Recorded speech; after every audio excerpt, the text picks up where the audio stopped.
እሺ ክብራንን ሀዘን ሪኮል ዘለና ኣብ ከተማ አንትጮ 03 ቀበሌ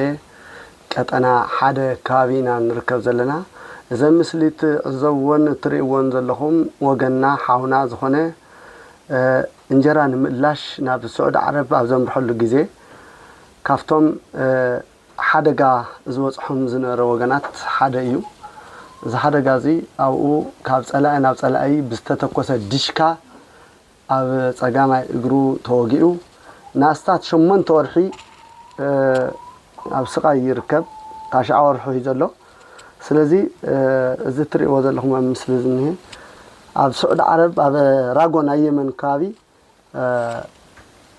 ብናይ ካቢና ዝርከቡ ሓኻይምን ግዛዓነፍቲ ካቢ ኣሲሮም ከም ዝገሮም ኣብቲ ውሽጢ እግሩ እውን ሓፂን እትዮም ኦፕሬሽን ገይሮም እዮም ሰሪሕዎ ይኹን እምበር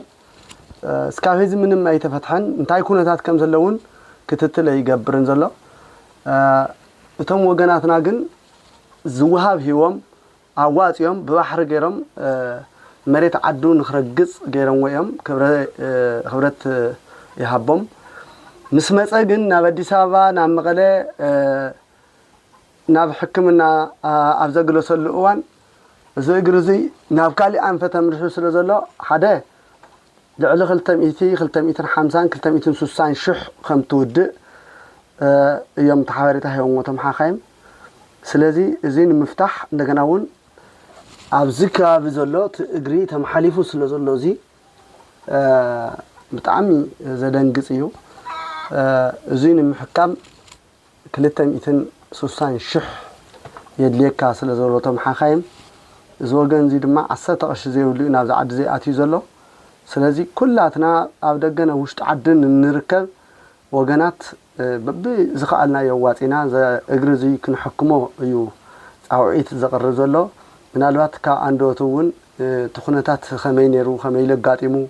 እንታይ ከይዝደልን ሓዋሩ እውን ከመይ ገይሩ መን ክሕክሞ ይደሊ ዝብል ካብ አንዶቱ ክነዳምጽና ስለዚ እስኪ ሹምካ ንሰማዕቲ መን ሹምካ ስመይ ተስፋይ ተወልደ ዝባሃል ካብ ኣገዛውትና ካብ ዝጻኹሉ ድሞ ብጣጃ ይፍለጥ ብዝሕ ኸዓን ያብ ዘጋጠመኒ ኣብ ራጎ ንስዑድና ተወየ ብድሽካ ዕለት 24 ተወየ ዕለት 24 መዓዝ 2016 ዓመተ ሓምለ ማለት እዩ ሓምለ እሺ 2016 27 حملة تلاعيله خافتي تاشمل علمني ذكريات تتكون نيرم على علمنا أفراز بهالبطا وسيدمني أو دمو أجنا براغو تداوي لمنا زبلت السبات دك خبابنا ناب سعادة وسيدمني تم دك خبابنا حكمنا على 3 حملة عشان 10 آتي مالتي أو حكمنا آتي حكمنا بذات كله أقاطعمي ناي واحد جنزف في الزنيرة خمتي زد الله حكمنا لو أي تحكمكن لهار أنا سان حسرت جن ناب شو ما أنت ورحي تشعى ورحي حزل له مالتي حزي بحري خامة خا بتزلنا صنعت مو بحري تم دك خاينا جنزو واتيهم كم صدر خا لعلي 80 شح زخون قرشون ببر كم زوداخا يوتي صنعت زلنا سلازي اديس ابا مقله مساعتها حكمنا مكر كان يركدو هو اتينيري مساعتها كن قدمي اتاتو مساعتها نفط حكمنا راجو قريو الى انا تزنوران ገንዘብ ወስናቴን حجي نساتم ግን ናብ ከሓደ ካብ 200 ካብ 200 ሽሕን ናብ 260 ዝኣክል ገንዘብ ክትውድ ኢኻ ካልኣይ ከዓን ዝፍርመልካ ብደንብ ሰብ የድልየካ እዩ ኢሎምኒ ድሓር ኣይኮን እንዶ ዝፍርምስ ቅርሺ እውን ወጅባይ ስለዚ ይብለይ ዘለኒ መራዕትን ዘለዋን ቅርሺ ሒዘን ናብ ዓደይ መጽ ማለት ኢና እንትጮ ሕዚ ክሕግዘካ ዝኽእል ሰብ ኔካዶ ዓዴኻ ኣቦኻ ወይ ሓውካ ኔካዶ حجزنا سبب لين عدي ونحممتها طعنا يتركبن أبوي تقالي سوء يوم ያው حجزنا سبس زركوي مثلا زركن كاب هل هذا جبر تسناي كاب هز تقراي ليشان حجز دخوني ركبي تسفاي شجر كان تسفش እንኳን በሰላም መሬት አደኻ አርገጸካ እንኳን በህይወት ካመጣ ኸምበር አካላት ተጸጋና እዩ ህይወት ይዘ ይጽገን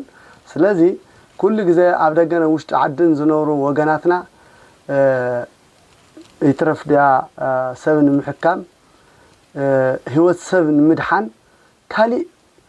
كالي زي بحال نجرون كيلهم بجنزهم بقولاتهم النواتهم بزح نجر صرحوا وجنات اللونا سلزم وجنات زيهم كل تميتين سوسان شح قرشين العليون بدن بجرام كم زواتو سمول تسفينا كورانن تخاتلتنا زي مثل النوريو زلنا حزون دقيمنا بزخالنا يو نطي كي 10 قرش تخون 10 تخون مميت تخون عواصينا زي حاونا كمتا نور كرغص ناب زي كونه ነገር ከየምርህ ቆስሊ ይሞ بدن بغيرنا قرا معلتي خنحكمو كنز بحالا زلوا 260 شح نو خبتين نانا وغنات ግን 10 قرشين زحنا ስለዚህ በብዘለና ተደጋግፍና መታዓቢትና ኩል ግዜ መጻውትና ወዳዕድና ወድኻቢና ወገንና ዝኾነ ተስፋይ ተወለ ጣጃ ወዲ ስው ተጋደላይ ተወለ بدن بغيرنا خنحكمو زي مثل نرئ زلنا حصاونውን አብራጎ አበ ሰዓዳዝ ባህል ቦታ ምስተአሰረ እዩ ታሻዓወር ይሕዝኔ كمي تجبر الخايلو زكاتاتو بعرميا حكيمون يولون ገንዘብ ስለዘይውሉ ስለዚህ ትግሩውን ናብዘይ ኮነ ነገር ምሽኹ ከምዘለ محاوريታ هيونغو بدن بغيرنا كنحكمو إن نلاقكم في الساعة وسنين عهاتكم يكون بأخاتكم أين الطراطرن أو زلهم وسلامكم يزح عايزخوا تسفيش كأخت حكمي خام من مشجرة